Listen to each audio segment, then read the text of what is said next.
Okay guys, so the first movement we're going to be doing is forehand defense. And as you can see, it starts with a split drop, with a chassis to the side, and then a lunge, and then a recovery.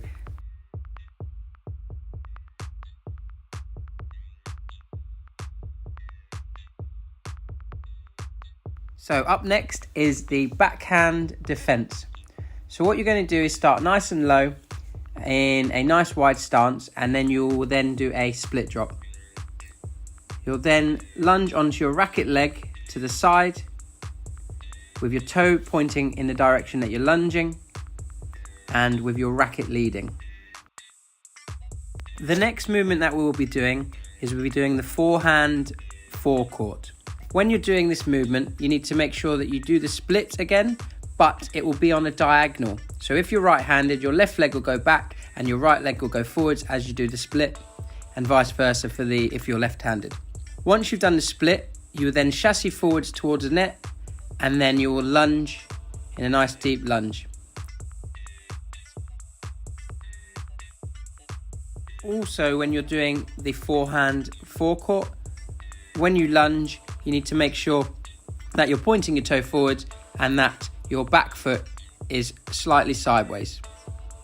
The reason why it's sideways is because it will help with your balance and also with your recovery from the net. Now we're going to be doing the backhand forecourt. So with this movement, again, we start with the split at a diagonal. So again, if you're right-handed, your right leg this time will go back slightly and your left leg will come forwards. And then after you've done the split drop, you'll then take a left step and then a big right step or a lunge towards the net, again pointing your toe and making sure your back foot's sideways.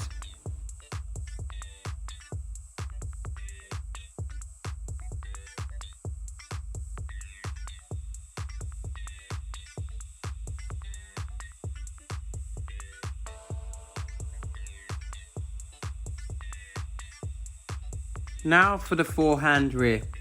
With this movement, you need to stay nice and low, and it again starts with a split drop.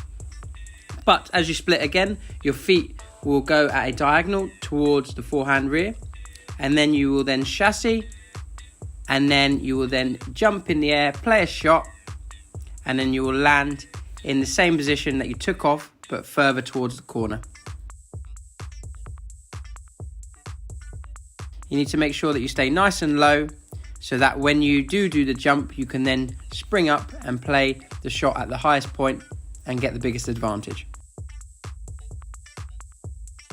Now for the round the head rear. With this movement, you start with a split, then you will hop and turn, and then you will then scissor kick. This is one of the most common movements for the round the head.